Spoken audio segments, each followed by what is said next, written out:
Genesis 41. Genesis 41. If you haven't been able to be with us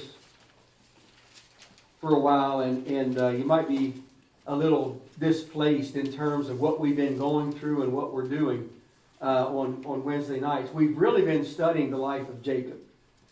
And we marveled that God could use a man like Jacob, and that he's one of the fathers of our faith. Somebody that had the reputation of being a deceiver, who would do just about anything to get what he wanted. And yet God was able to use him, and we marveled at how God turned him and the special experiences that God gave him that drew him close to him. And that study has turned into looking at the life of Joseph. And we're not too far into that. But already we're struck by how different Joseph is from his brothers. How different Joseph is from his dad.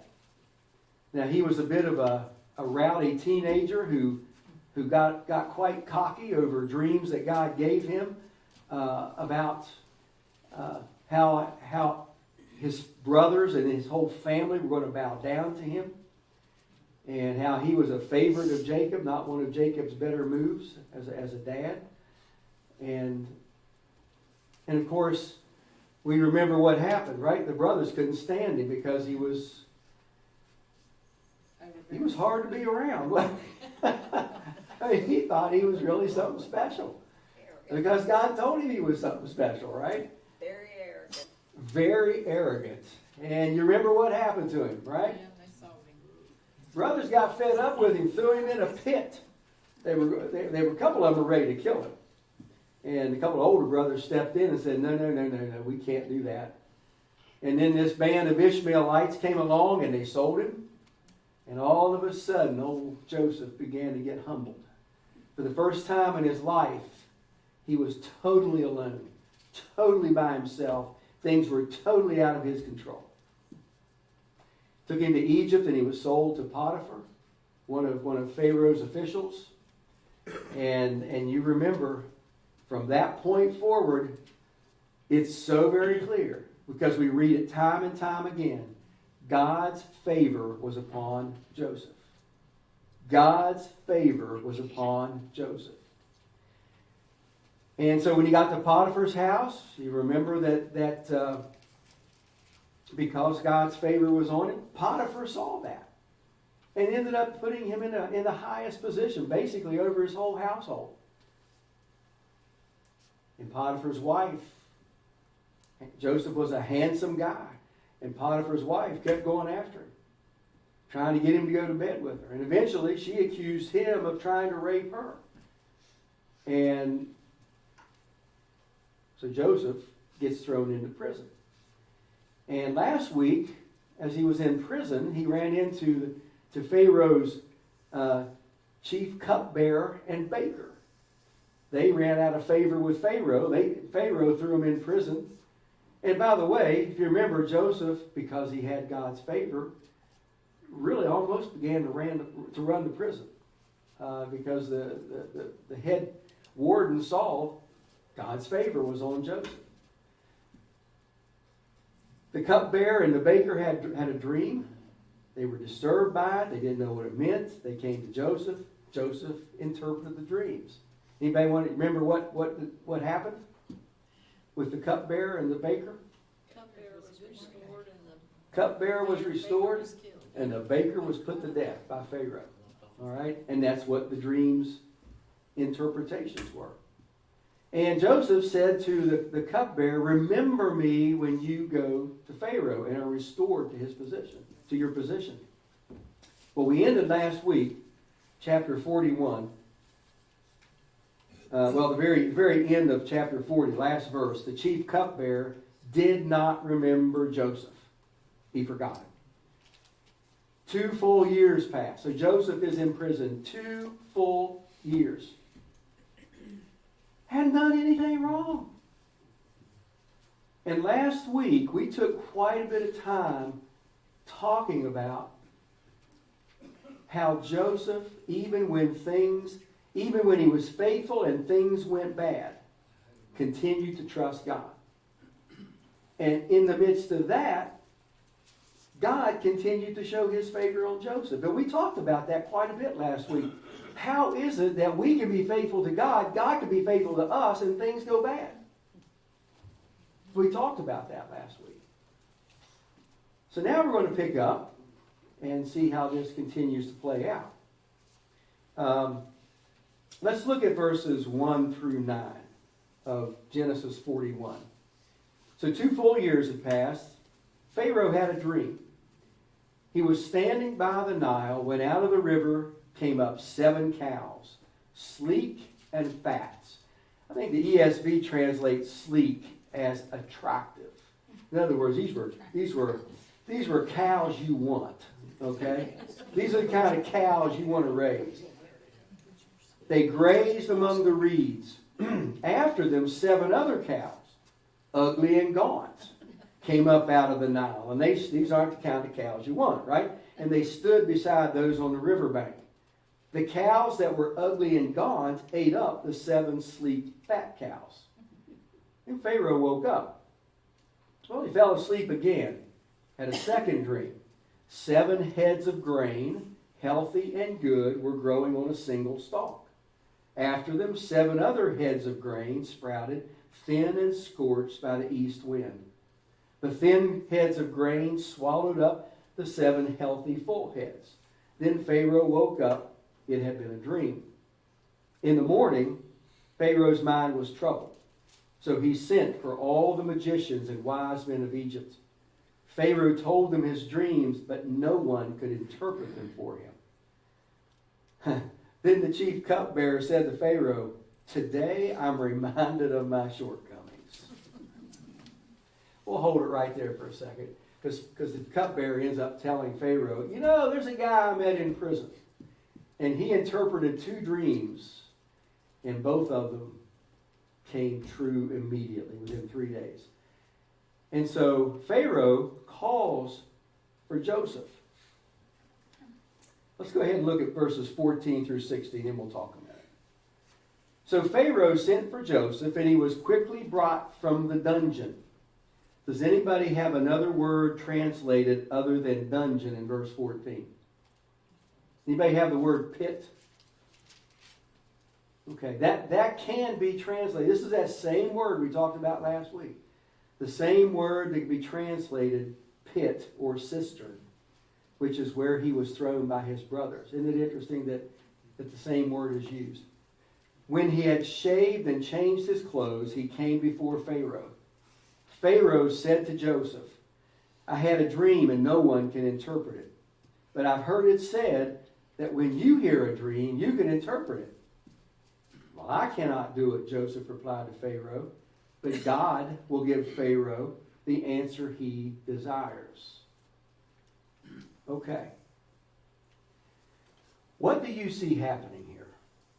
If you think about where Joseph came from, the fact that his brothers sold him, and then you follow the path all the way to this point, what do you see happening? Maturity. Joseph is certainly maturing as a young man, and he's maturing in his relationship with God, his absolute trust in God. What else do you see? Humility. Anything jump to mind as you think about that? He doesn't take credit. Yeah, he didn't take credit, did he? He said, "Wait a minute. It's not me doing this. This is God." Which is a really smart move. Because the moment he would have said, taking credit, and then he tried to give the interpretation, guess what? It wouldn't happen. And then what? Pharaoh put him right back in prison or put him to death. Now he recognized, and he gave in front of the ruler of all of Egypt, he gave God credit. That's courage, right? That's humility. What else do you see? My verse in New King James, Mm-hmm. "It is not in me. God will give Pharaoh an answer of peace."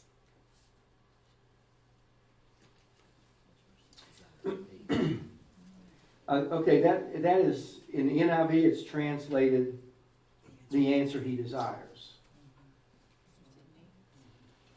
Now, I don't think that is guaranteeing that Pharaoh's necessarily going to like. It's not like trying to appease Pharaoh. He's just simply saying, God can interpret your dream. And he can tell you exactly what it's all about. Do you see anything else happening as you think of this journey Joseph's been on? God has been with him all the way, no matter what. God has been with him all the way. Can we go further with that? God is in control of what's happening. We're seeing the sovereignty of God in action here. I mean, he's in front of Pharaoh. God knows what's coming. Right? He knows a famine is coming. And he knows what the needs of his future people found in Jacob's family is going to be. And isn't it interesting that if we go back, and I didn't check this out, which passage, it's either going to be Genesis 12, 15, or 17. One of those three chapters. God said to Abraham, your people are going to be in bondage for 300 years. Abraham was told that. And now we're from Abraham to Isaac to Jacob to Joseph. And this is, God sees all of this. And he's working. And he's moving. And he's making things happen. And I don't want us to miss that. I think that's really important to hold on to. Yes? So Joseph, like we can't see what's coming next, Right. or what's the grand scheme Right. underneath what we're going through. Exactly. You're saying Joseph can't see that. No, but he. But I God think does. Yeah, and I think that he begins to Yeah. think, oh, there's a reason Yeah. I had to go through Yes. being sold by my Yes. brothers and through this imprisonment and And it's going to become really obvious pretty soon in his life. that takes faith to Yes. persevere when you can't, and Yes. which we're asked to do Yes. when we can't see what's next. You know, there's not a thing that happens in our lives that God is surprised by. Nothing. In my life, he saw what was going to happen 2 weeks ago on Tuesday. He knew what was coming. I didn't. Debbie didn't. But the thing you know and you have to lean on is that you can trust him. He's there. No matter what. No matter what. Do you see anything else here?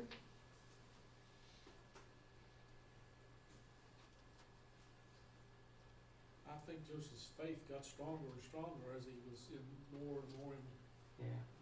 things happening to him. Had to have, because I mean, he still gave God the credit Yes. even after. His faith just keeps growing, and you know, he kept trusting. And when you keep trusting, your faith's going to grow. That's a guarantee. If you're trusting, your faith is going to grow. You might not like everything you go through. It might be really, really hard. And even what God asks you to do might be really hard. But if you're trusting, he's there and you see him there. You see evidence of him there everywhere you look if you're trusting. People can say, well, there's lots of coincidences that we can talk about that I think back over the last couple of weeks. Those weren't coincidences at all. No, that was, God was moving and leading. And these aren't coincidences that's happening to Joseph at all. I'm really touched and challenged by the fact, as has already been pointed out, I can't do it, Joseph said, but God will give Pharaoh the answer he desires. acknowledging where his ability, not even his ability, where his gift to be able to interpret the dreams comes from. He knows that's God. And I think it's a danger for us, whether you think about a talent, or you think about a gift, spiritual gift, or you think about an opportunity that he's given and it's gone really well. I think it's a real challenge for us to not move from being dependent on God to thinking we're pretty good. We're all that. You know what I'm saying? I mean, that's a challenge. I found that a challenge all throughout ministry.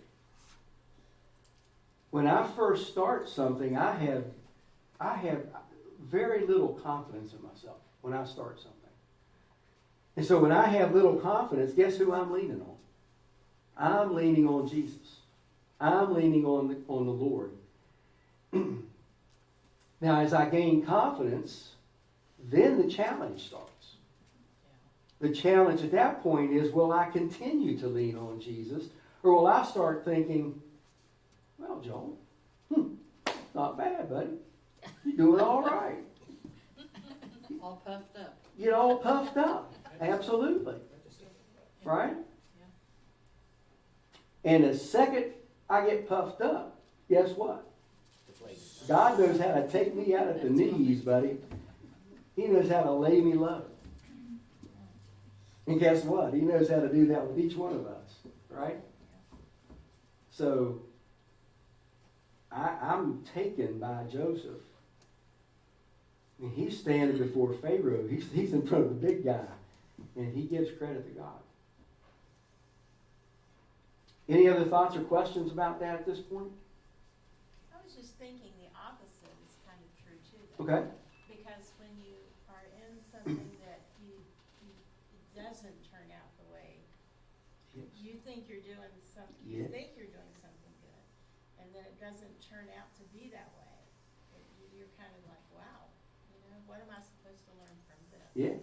So it could go either way. Yes. Which really could almost take us back to a lot of what we were talking about last week, in the sense that Joseph was trusting, God was raising up, and then all of a sudden the bottom drops out. And you would think, if he's trusting and God's favors upon him, you wouldn't think the bottom's going to drop out. But lo and behold, it did. Not just once, twice. No, I'm not going to go 3 times a lady. That's a Rock. I think it's interesting that he said, but God will give me, and he didn't say my God. If he had said, so Pharaoh might have been thinking it was his God too, like not necessarily God of Joseph. He could have been arrogant enough to say my God, I guess, like he was when he was younger. Yeah, he was clearly, he wasn't saying this is just my God. He's really pointing to the one true living God. Yeah, that's what is that what I'm hearing? I'm saying that Pharaoh could have just took it as his God as well, which it wasn't. But, if he said my God, then he might have been upset, well, he's my God too, or what? Well, and Pharaoh sees this as we go along. Pharaoh sees that God's favor is on him, is on Joseph. And didn't Potiphar see that? Yeah. Didn't the prison warden see that?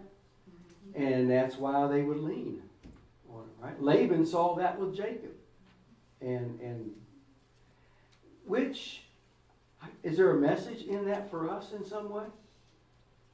That an unbeliever can see the favor of God upon our lives and be touched by that. I think that's something that certainly, that's where our witness to the world would shine brightly, right? Are you going to say something, Carolyn? No. Okay. Not right now. Okay. All right. Let's go to verse 28. Pharaoh, by the way, in between that, he tells Joseph the dream dreams.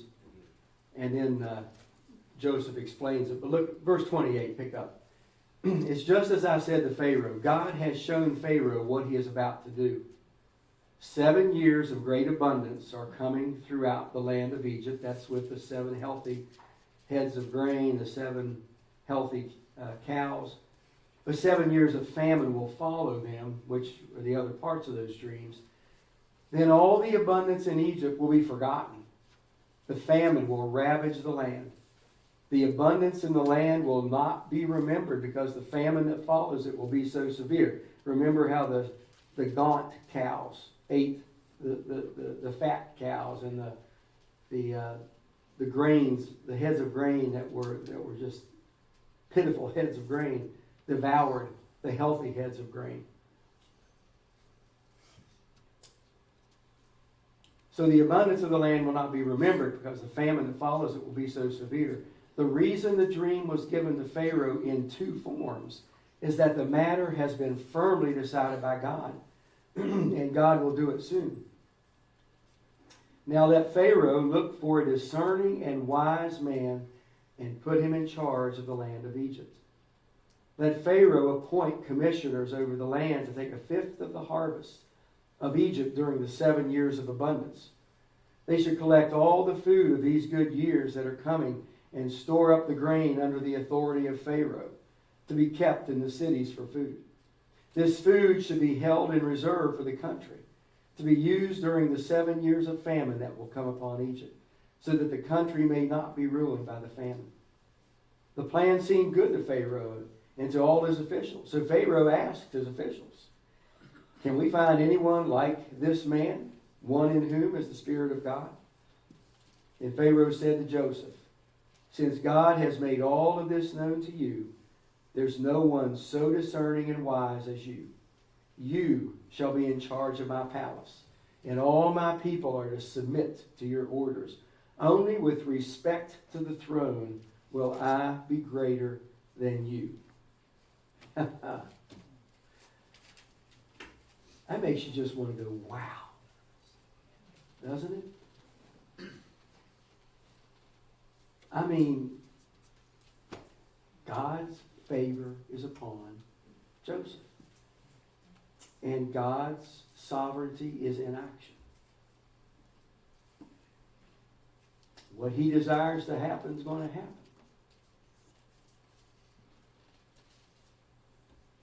Any reaction to Pharaoh's response to the interpretation of the dreams?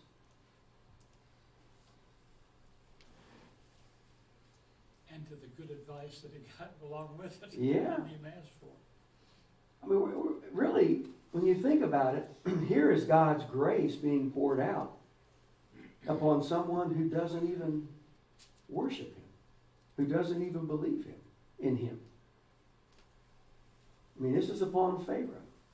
You mean challenging like Pharaoh had challenged Moses? I'm sorry, Jane. The way Moses was fought from a Pharaoh, he didn't fight Joseph on this. He bought into exactly what he said and didn't question. Yeah. Pharaoh recognized God, his hand was upon Joseph. And he accepted that. And you're right. About 400 years from now, that Pharaoh is going to buck against God every step of the way. Yeah. Famines have to be pretty severe to affect Egypt. I mean, it was so well irrigated. Yeah. And now it was such a good source of water that it had to be a severe. Oh, yeah. Severe famine for 7 years. I mean, typically, as I understand it, and I'm not, this isn't a field that I'm knowledgeable in too much, but as I understand it, it's really from the annual floods that the land is irrigated. And, there's going to be 7 years where that's not going to happen. And everything. It's going to be so bad, it says your reserves are going to be long gone before it's over. So even the plan itself isn't going to be able to cover everything. It's still going to be really difficult. And it's not just going to be Egypt. It's going to be a whole Middle Eastern famine. Because That's where Jacob's going to get back into the story, and the brothers are going to get back into the story as we go along. Any questions? Reaction? I have to say what I think about, and this is me, and this is the way I react. Even when I do know that God is in it, and I trust God for helping me to make decisions or for directing me as best as I know how. Mm-hmm. If I were Joseph, I'd be thinking, I don't want that responsibility. I'd be thinking what an overwhelming Yeah. responsibility that would be, even though I know God's hand is in it. And what a huge And I responsibility. would probably be fussing to Don by saying, oh, Tom, I can't do this. I can't do Put it this. on, Don. I mean, I'm just That's why like, I picked a man. I can't believe you said that. I mean, I had to be honest, that is what I would, Yeah. I mean, that's what I think. It's like, that would be, for me, you know, my humanness, Well. and Joseph was human, that it's like, I Sure. would be, that's a responsibility that I would not. That's a great observation. I wouldn't go. That's a "Oh, I want personal God to observation. Tell me what that. Did y'all hear what Jan said? By the way, Yeah, Jan said that's why I picked a man. yeah. I mean, just quoting Jan. But thinking about what that takes me back to when Moses was just brought up. Moses did buck. Yeah, yes, he did. He did say. He gave 5 excuses. We won't go through them all, but he gave 5 excuses. Why me? I'm not the guy. And yet, if you objectively step back and look at who Moses was, man, there wasn't anybody more prepared to go to Pharaoh than Moses. He grew up Egyptian. He knew Pharaoh. And but he gave every excuse in the book. I can so identify with that.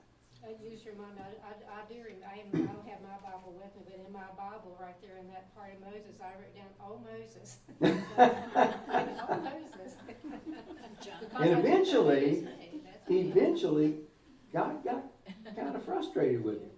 You know? 'cause Maybe he this is where Joseph's cockiness kind of came in, that he could do this, and he knew God was with him, and he also had that, the way he grew up. Yeah, that's a great point. Because he went from being personally cocky to being confident in God. That is a huge learning curve. And it took about 13 years for it to happen. Okay? He's a slow learner. What a learning curve. Well, most of us qualify for being slow learners when it comes to spiritual matters, don't we? We understand that. Good observations. Anything else catching your attention? Joseph was very bold to add his own plan. Yeah. What you need By to do. the way, here's the plan. Now, and I think that I truly believe that was very God-led to give that plan. I mean, it was like step 1, give the interpretation. Step 2, tell him how to deal with it. Tell him what's going to happen and how it needs to happen. And Pharaoh's a pretty smart fellow. I mean, when he turned around to his advisors that couldn't give him any interpretation for the dreams, he said, well, where are we going to find a guy like this? Like this? Just makes sense. This should be the guy to lead us. Let's look at something else here real quick. Go ahead to verse 41 in chapter 41. So Pharaoh said to Joseph, I hereby put you in charge of the whole land of Egypt. Now look, notice what he does. Then Pharaoh took his signet ring from his finger and put it on Joseph's finger. Pharaoh dressed Joseph in robes of fine linen, put a gold chain around his neck, had him ride in a chariot as his second in command, and men shouted before him, make way. Thus he put him in charge of the whole land of Egypt. He is taking steps to intentionally show his leaders what position he has. The signet ring, the robes, the gold chain, the chariot with men going before him. Here's a guy that was just in prison. Isn't that amazing? Then Pharaoh said to Joseph, I am Pharaoh, but without your word, no one will lift hand or foot in all Egypt. Pharaoh gave Joseph the name Zaphanath-Paneah, and that might be totally wrong. And gave him Asenath, daughter of Potiphera, not to be confused with Potiphar, priest of On, to be his wife. Joseph went throughout the land of Egypt. Joseph was 30 years old when he entered the service of Pharaoh, king of Egypt. Chris can identify with that, right? 30 years old. And Joseph went out from Pharaoh's presence, traveled throughout Egypt, and during the 7 years of abundance, the land produced plentifully. Joseph collected all the food produced in those 7 years of abundance in Egypt, stored it in the cities. In each city, he put the food grown in the fields surrounding it. Joseph stored up huge quantities of grain, like the sand of the sea. It was so much that he stopped keeping records because it was beyond measure. Before the years of famine came, 2 sons were born to Joseph by Asenath. Joseph named his firstborn Manasseh and said, it is because God has made me forget all my trouble in all my father's household. The second son he named Ephraim and said, it is because God has made me fruitful in the land of my suffering. The 7 years of abundance in Egypt came to an end, and the 7 years of famine began, just as Joseph had said. There was famine in all the other lands, but in the whole land of Egypt there was food. When all Egypt began to feel the famine, the people cried to Pharaoh for food. Then Pharaoh told the Egyptians, go to Joseph and do what he tells you. When the famine had spread over the whole country, Joseph opened the storehouses and sold grain to the Egyptians, for the famine was severe throughout Egypt. And all the countries came to Egypt to buy grain from Joseph because the famine was severe in all the world, setting up what's going to happen in chapter 42. Setting up where we see Jacob sending his sons and Joseph getting the opportunity to reconnect and really see those first 2 visions come to fruition. So 2 sons are born, Manasseh and Ephraim. Have you ever stopped to think about the fact that both of them were Egyptian in culture? Egyptian in how they were raised and trained and taught? Kind of interesting. And when you look at the division of the land many years down the road, and you see the tribes, Manasseh and Ephraim are 2 of the 12. In place of Joseph, and in place of what other son? Levi, right? Because the Levites were priests, and they weren't given land per se. So here we come with Manasseh and Ephraim, born in Egypt. As far as we know, they were half Egyptian. Yeah, well, they were. I mean, they were. The mother was Egyptian. Mother was Egyptian, and they were raised Egyptian. I mean, that was the culture they knew. The only culture they knew. Pretty fascinating, right? What do you think Joseph taught his sons about God? I mean, do you think Oh, I have, this is just me. I have no doubt that Joseph had a lot to teach his sons about the one true living God. Yes, about Yahweh. and his wife was it well? Yes, yes. She was the daughter of a priest. What Yeah. kind of priest? I mean, a priest of one of the Egyptian gods. Here's something to think about. All right? Because Joseph, you got to kind of wade through this a little bit and think about it. Joseph was sold by his family. In some ways, you get the sense that at this point, his family isn't even in the rearview mirror. His family is dead to him. They sold him. He hadn't seen them. He doesn't know what's happening with them. As far as he knows, his dad's dead. He's not, but as far as he knows, he is embracing Egyptian customs. He's got to. He's number 2 in the land. He's right under Pharaoh. He's riding around like an Egyptian, all right? Everybody wants to start going like this, right? I can't help it. It just, y'all started that one. So, I don't know if you've ever thought about that. I mean, I don't know that I've spent a great deal of time thinking about that. He is Egyptian. But we have to bloom where we're planted. Exactly. We don't always get to choose the where or the Yeah. when. Yeah. And, or the who, but except we have the Lord. Yes. And he is able to reflect the Lord in all of us. Absolutely. He had to. Absolutely. And that's the key to keep in mind.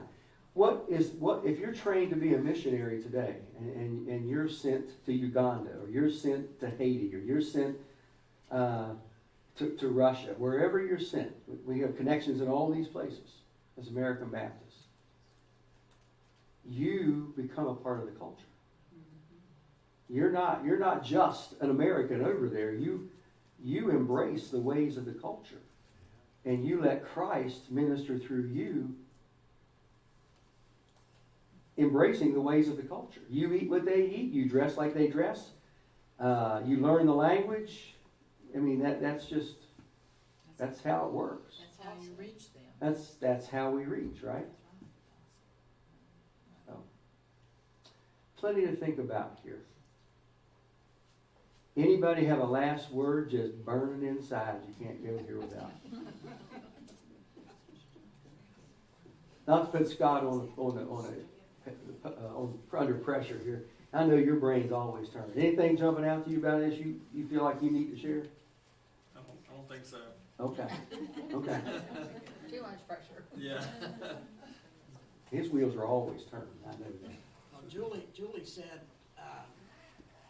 in another story in the Bible, it was said, for such a time as this, Mm-hmm. that's what Joseph Esther, was there right? for, yeah.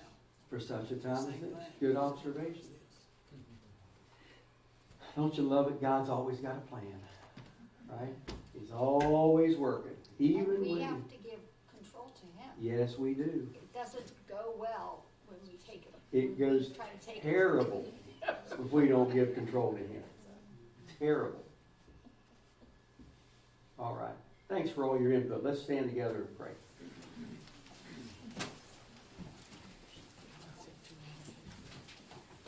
And it was great that Sharon's in West Virginia. And I hope you can be in church Sunday. And Carolyn's in North or South Carolina with her daughter. No, she didn't get to go. She didn't get to go. Oh. Well, Carolyn, it was good to have you with us from home. Let's pray. Heavenly Father, we thank you for our time. We thank you for your word and its truth for our lives. Father, there's so many applicable lessons that we see in your word. We're just struck by Joseph's trust. Help us to trust and know that you're working. And how he trusted you, Lord, whether things were going great or things were really going badly. He trusted you. Thank you for your favor upon him. Thank you for your favor upon us as we lean upon you. Lord, help us to go from this place and may we reflect you wherever we go, with whomever we're around. And we pray this in the wonderful name of Jesus. Amen.